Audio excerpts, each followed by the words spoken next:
Here. Kip, Present. Oaks, Here. Siegfried, Here. Triplet, Here. all present.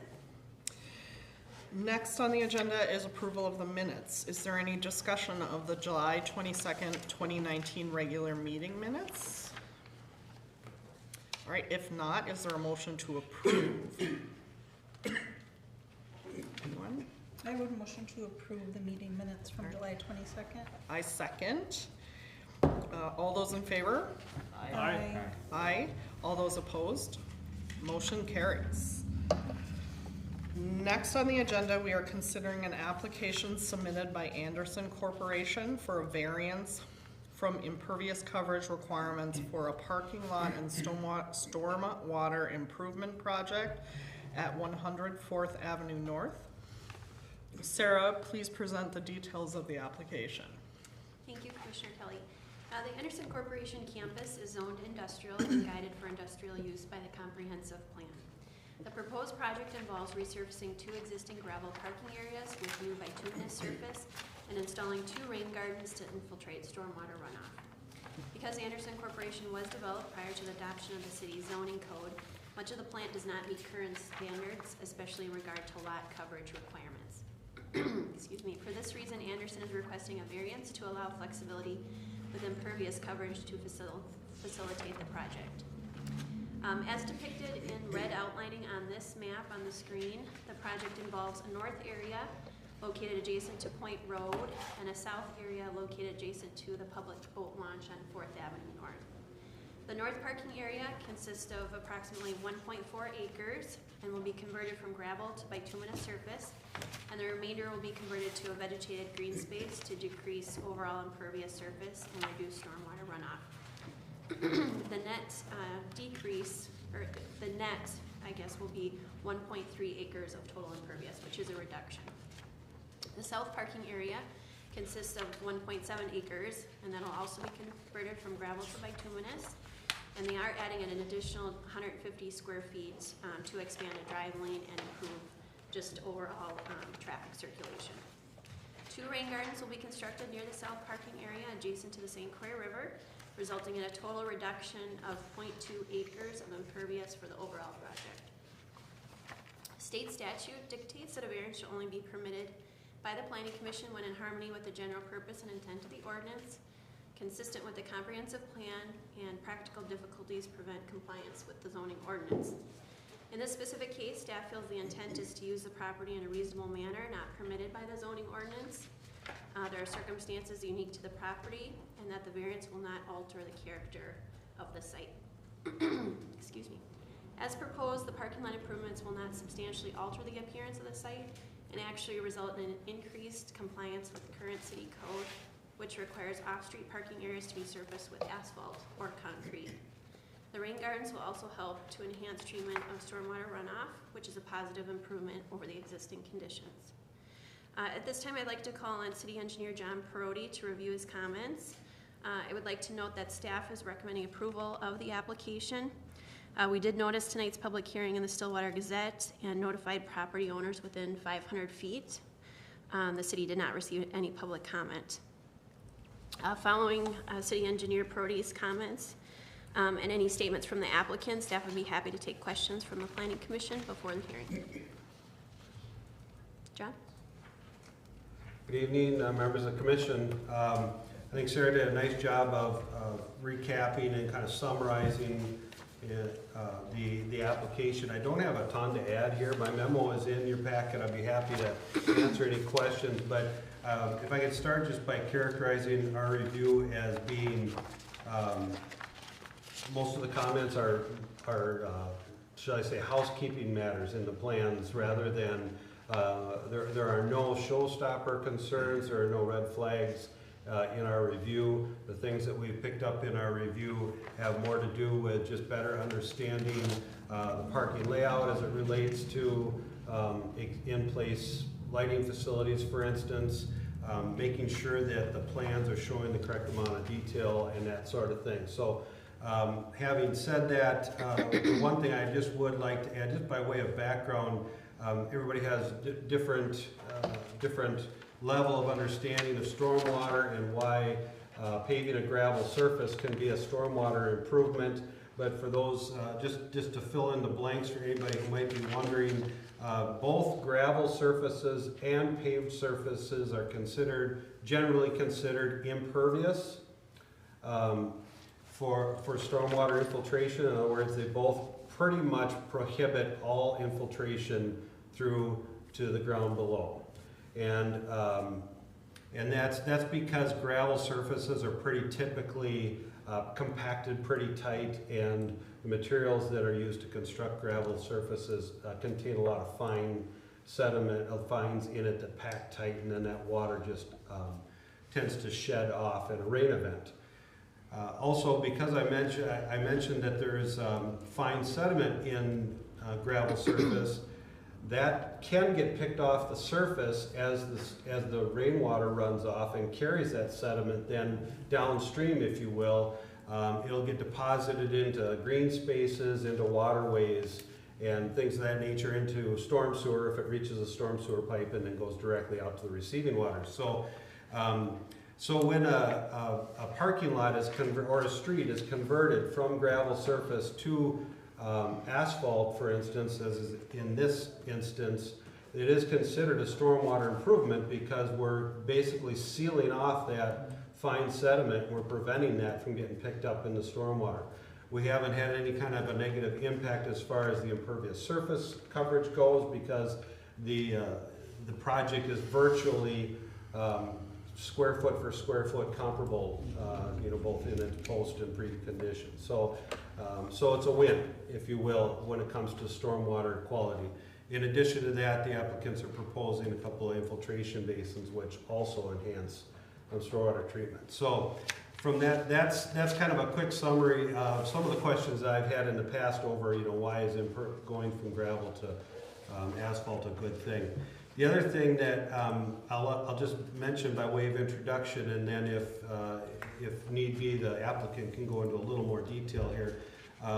Facilities like Andersen Corporation facility here in town is governed under a industrial stormwater permit through the state. The applicant has information on that here today even, and under that program they're required to make enhancements and improvements in their facility over time and to improve stormwater runoff. And this is one of those projects. There was one that was constructed last year as a part of the pasture warehouse improvements, and then there were some stormwater improvements in the adjacent parking areas, and then this one is a project hopefully can get constructed, at least started this year, right? So with that, I'm happy to also stand for any questions you might have for me, or if you have questions about my review. Otherwise, turn it back to Sara and or the applicant to further introduce the application. Commissioner Kelly, I don't have any additional information at this time. If the applicant would like to come forward and if they would like to present anything on the permit, otherwise we can open it for discussion or questions. Do you have anything you would like to say? Hi, I'm Kurt Cockberg.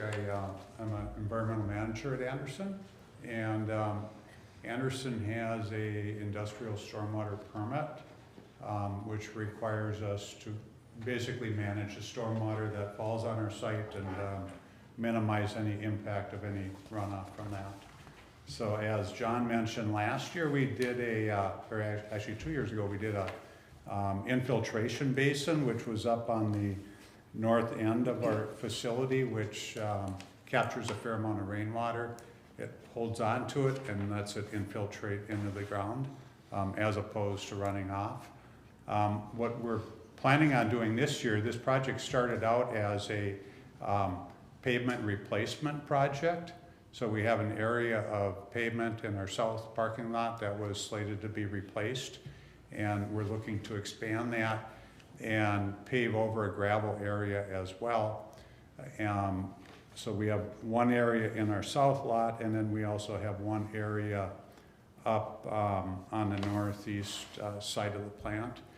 Where we have those gravel areas, like John mentioned, they are for the most part impervious, but one thing that happens with them is when you drive vehicles over them, they tend to track the dust and the dirt onto the paved areas.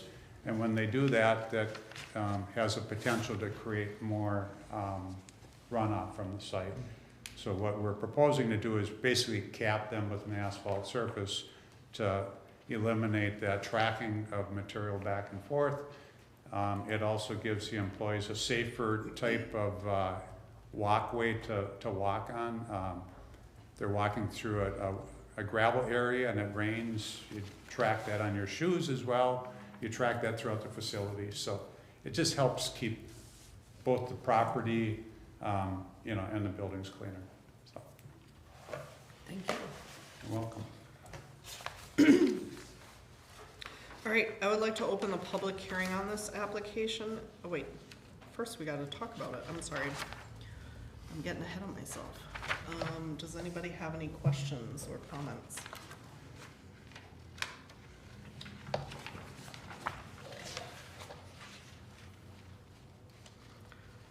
Just out of curiosity, has it been determined if it was going to be concrete or asphalt? Asphalt. It is, okay. Well, there it is. Are there other areas that are still gravel surface for parking or whatever on the property? We still have a little bit of gravel surface on the north end. Up on the north end, we have some gravel area that is not used for parking. It could be used for storage, but that's the only areas left. Okay. Madam Chair, Yes. regarding the south end project, what's the company's plans for the area just north of that gravel parking lot? It's a green space now, and then there's the boat ramp. What's the long-term plan here? That green area, right now there's really no plans other than to leave that as is. I think as you're aware, there may be some plans for a park south of our south parking lot. And if and when that happens, I should say when that happens, there could be some further changes on the south end of our property there, but we don't know what's gonna happen. So possibly moving the boat ramp down south, is that what we're talking about here? Commissioner Triplett, we were fortunate enough to get some grant money and some land and water legacy funds to acquire some land there along the St. Croix just south of the project area. That acquisition has not completely taken place yet. We're hoping that will be complete within the next couple of weeks, and one of the concepts as part of that plan would include a potential relocation of our existing boat launch. Okay, great, thank you. Any other questions? Thank you. Oh, sure, please. Yes, I do have one question. There was mention in here about the striping. It looks like the striping is now listed on the plans. Handicap stalls, are those included? Are there additional that are part of this project? Additional handicap stalls that are being put in? The calculation for the ordinance was like 1 in 50 spots. We have existing handicap stalls up in the front area here, and then I think each of the other buildings, like the door plant and the next plant, both have their own as well. So with the additional parking, there's not a requirement. There's still a compliance with the number of stalls. Yeah. So Todd, maybe you can help me out. This is Todd Nikolewski, but are we adding?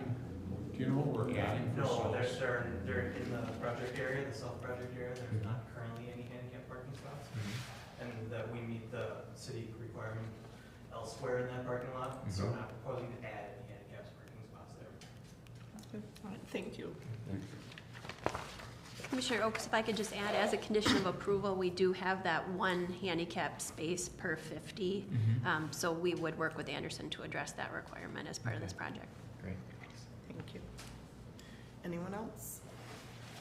Okay, I would like to open the public hearing on this application and invite anyone wishing to comment to come forward to the podium, state their name and address, street address for the record.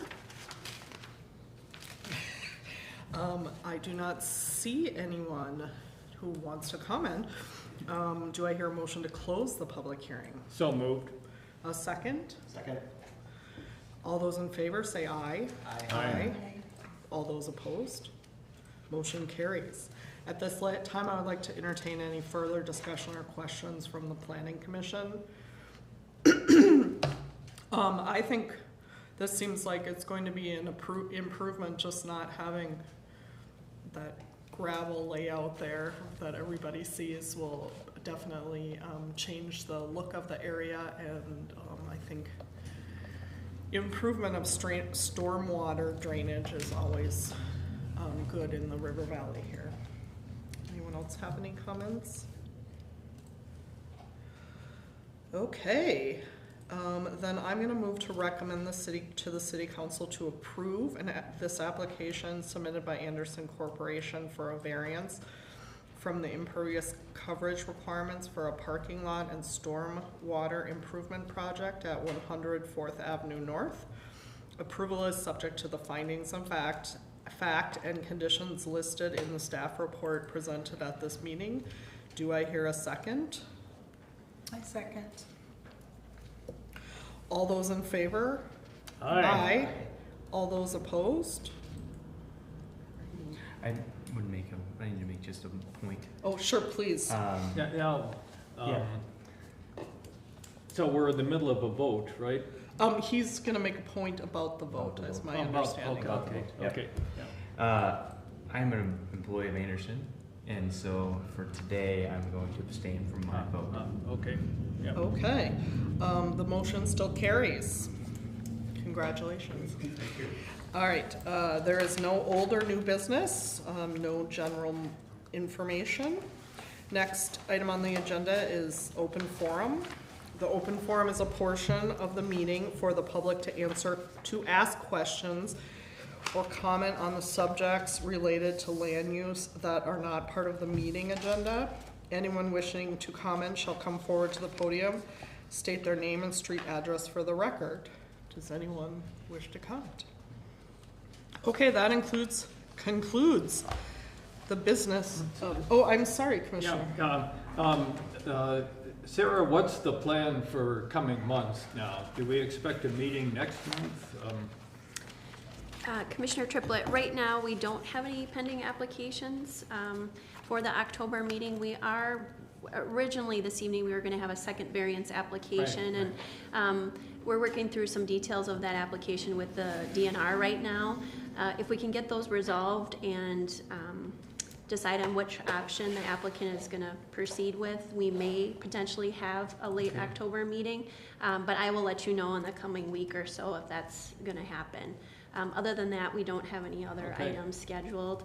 I know just a few minutes ago, we did mention the Land and Water Legacy Project, and we will have some sort of open communication plan about that project when more details are firmed up. We haven't, as I mentioned, closed on the acquisition of that property yet, so we would like to wait until that's complete, and then we'll absolutely be happy to share more details about that. Thank you. Okay, anything else? All right, that concludes the business on tonight's agenda. Do I hear a motion to adjourn the meeting? Move to adjourn. I will second that. All those in favor? Aye. Aye. All those opposed? Motion carries.